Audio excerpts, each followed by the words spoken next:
ISO boom. Today, we're going to be talking about the best all-wheel drive sports cars for under 10K. Not all of these will be straight sports cars, but they're all enthusiast-focused cars. So they all have their sportiness to them or some sort of it. That's why they make the list. So the budget again is 10K Canadian, not US. I will show a conversion on the screen for you freedom lovers out there. I'm Canadian, so that's why the price is Canadian. Could I have made the budget a little bit less? Yeah, but I feel like a lot of these top tens, they'll be like the top 10 best blah blah blah cars for under 5K. But then it shows the worst examples in the country. It's like, bro, you're not, no one's buying that. Like, come on. Ones that you can actually find decent examples for under 10K, not just ones with rebuild titles. Like, you know what I'm talking about. Some good examples for under 10K. But also, this list is in no specific order. It's just a top 10. So let's get started. So the first car we're going to be talking about is the Volvo V70R, specifically the 2004 to 2007 years. These came with a turbocharged 5-cylinder, pushing out 300 horsepower and 295 foot-pounds of torque. These did come with a manual and an automatic transmission, so they got a little bit of everything for everyone. I'm personally not the biggest fan of wagons or Volvos, but for some reason when you put them together, I'm a big fan. These are very underrated in my opinion. They're reliable, they're safe, they're comfortable. They come with creamsicle orange interior. Can't complain. So with these engines, you are already getting the 300 horsepower mark for under 10K, which is, you can't really complain for that. But these engines are capable, I will say. I don't know how capable, but I've seen examples up to the mid 500 horsepower range, which is more than enough in this wagon. No one's expecting 500 horsepower from this grandpa wagon. But wrapping that up, that'll bring us to the second spot on the list and the second Volvo on the list, the last Volvo on the list. And that is the Volvo S60R. So it comes with the same 2.5 5-cylinder as the last Volvo, pushing out the same 300 horsepower and 295 foot-pounds of torque. It also comes with the same manual or automatic transmission. It's basically the same package as the last car, but now in a sedan form. I could have put these in the same spot, but they are two different cars, so that's why it gets its own spot. Me personally, I'd choose the sedan, but that's just because I like sedans more. Wagons aren't my thing, but if you got one, holla at me.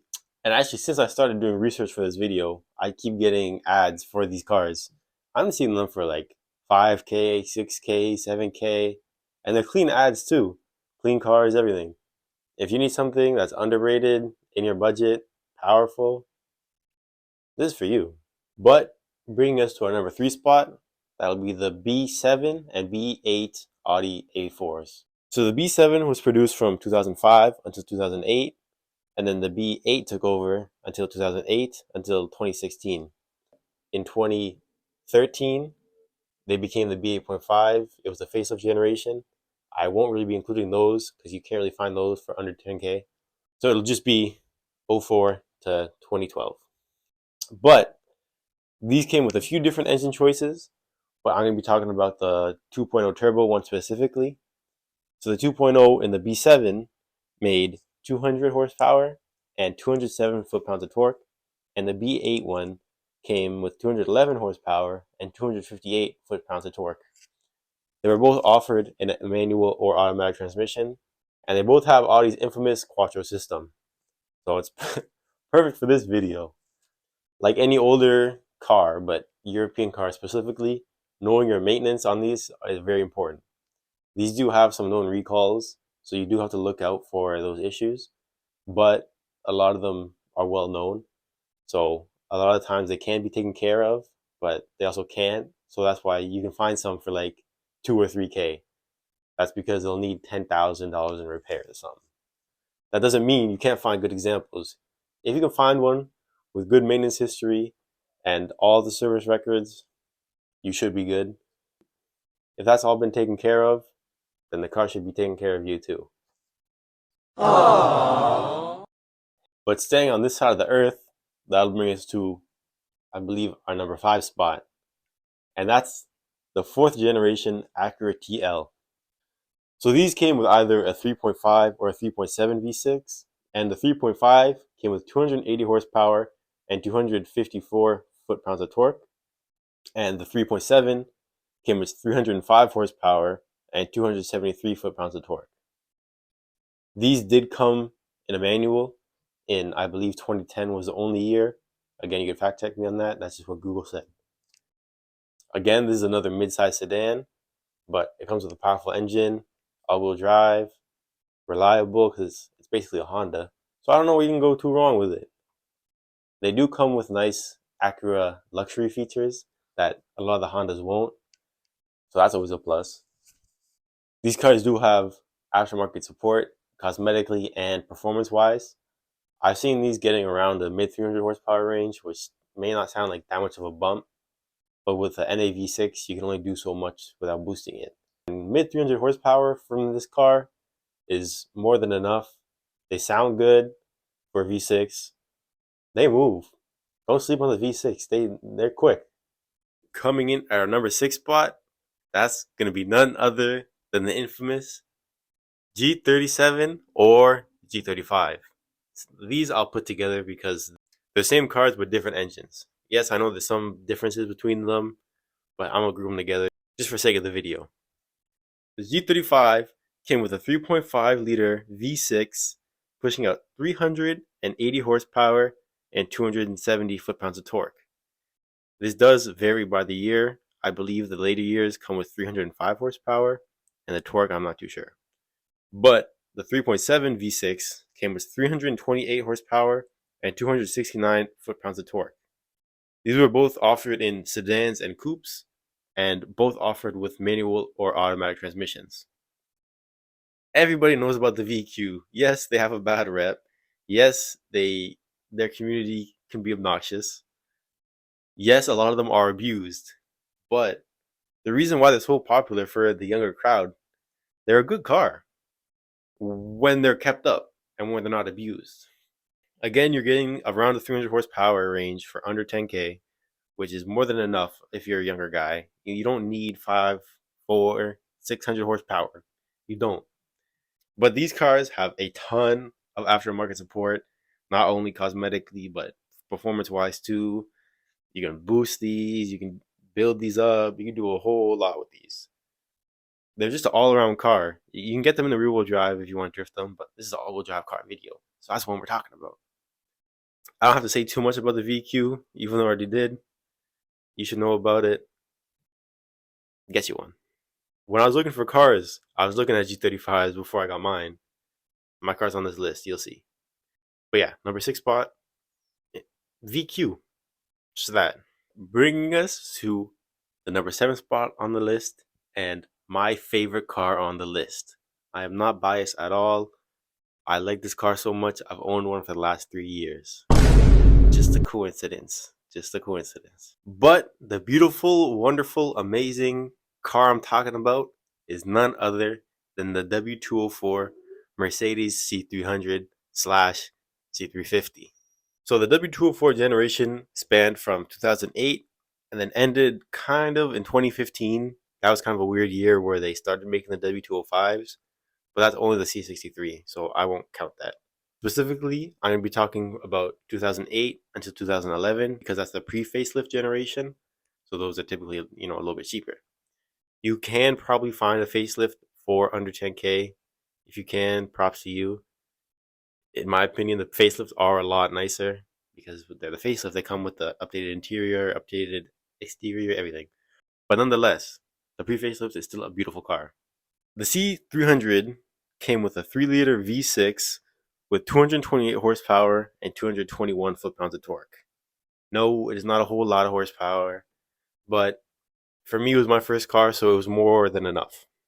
But the C350 came with a 3.5-liter V6, pushing out 268 horsepower and 258 foot-pounds of torque. A little story. I've owned both, technically.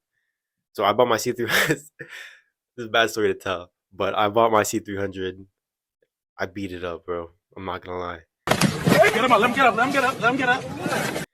And then, 2 years into ownership, my engine blew. I I'll take the blame for that. Don't blame the car, blame me, okay?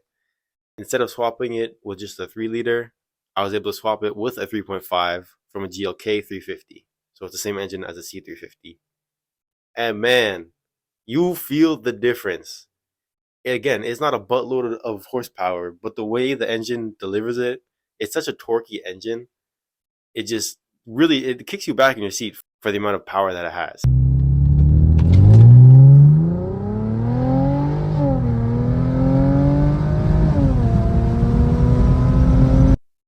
These come with Mercedes 4MATIC, so it's never leaving you stranded. Never left me stranded. I've never had any issues with this in the snow or anything. So again, I'm not biased. I'm just saying. These did come with a manual transmission. I believe only in the 300. I don't think the 350 got it, but they are pretty rare, so they are hard to find. Under 10K, I don't know. If you're lucky, maybe. But wrapping that up, staying in Germany, this will bring us to our number 8 spot. And that's none other than the C350's direct competitor, the BMW 335X Drive. So this is the 2007 until 2013 year. I'll show the generation because I'm not a BMW guy. But these came with a twin turbocharged inline 6 3-liter, pushing out 300 horsepower and 300 foot-pounds of torque. So yes, they are faster than the Benz. And they're way more tunable than the Benz. The W204s have no aftermarket support, like performance-wise, but that's because there is none. Unless it's a C63, but you're not finding those under 10K. So these come with the infamous N54. So again, knowing your maintenance, knowing your history is very important. These have their known issues, but they have a huge community around them that, like, diagnosing anything or any issues you may have, someone 1,000 other people have had it too. So you'd be able to figure it out. But yes, they require a lot of maintenance, and maintenance means money. So if you're a younger guy trying to save money, go buy a Civic. This video is not for you. I said sports cars, not that Civics aren't sports cars, but they can be. They can be crazy. I'm talking about stock form, really. Come on, bro. But bringing us to the 8th spot on the list, that is the 2nd gen IS 250. These came with a 2.5-liter V6 pushing 204 horsepower and 185 foot-pounds of torque.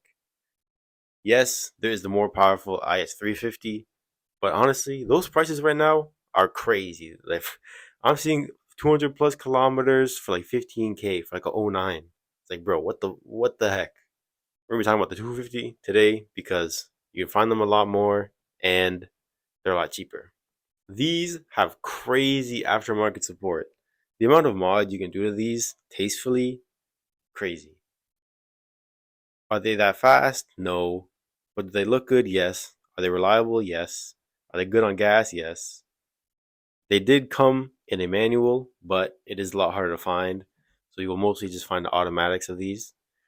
So these cars, again, they're older. So they're from, I think, around 06 until 2012. But you can do whole conversions on these, front bumper conversions. You can make these look like damn near 2020. It's crazy what you can do with these.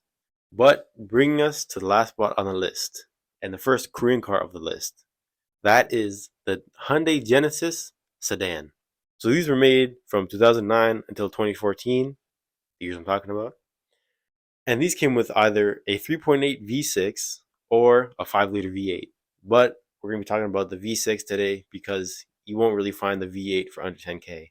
I have seen them for close, so for around 12 to 13, but again, not in the budget. So the 3-liter V6 either came with 290 horsepower and came up to 333 horsepower. It varied by the year. And the torque also either was 268 or 291. These are more luxury sedans, you would say, but the engine gives some sportiness to them. So that's why they make the list. You don't see these cars that often. And when done right, they can be made to look super clean. I've only seen one like actual clean examples of these on the road that was customized. Every other one I see is bone stock. So you don't have a problem like the VQ where you find a bunch of bad examples of these, you should be able to find a lot of good ones. Most of these are probably grandpa owned, so you'd be chilling. Just as a reference, I believe these were made to compete with the Mercedes E-Class and the BMW 5 Series. I am a fan of this type of car, the more bigger body sedans with the bigger engines. So this will come with a lot of luxury features that a lot of the others on the list won't have, because this is more, again, luxury focused. But since it has a big, somewhat powerful engine, it gives it some sportiness to it. So in my opinion, if you're able to find a clean one of these, this is one that I would put personally higher on my list, but that's just my preference. Again, that's why this list is in no specific order, because I can't put one car over the other, because it all depends on preference, really. So wrapping it up, that will bring us to the end of the video. So that is the end of my top 10 best all-wheel drive sports cars under 10K. Let me know anything you have to say about the list, just about the video, any constructive criticisms you have or anything. Just let me know. If you made it to the end, I do appreciate you, and drop a like if you enjoyed. If you didn't enjoy, let me know why, so I can improve on something. That's it. Thank you.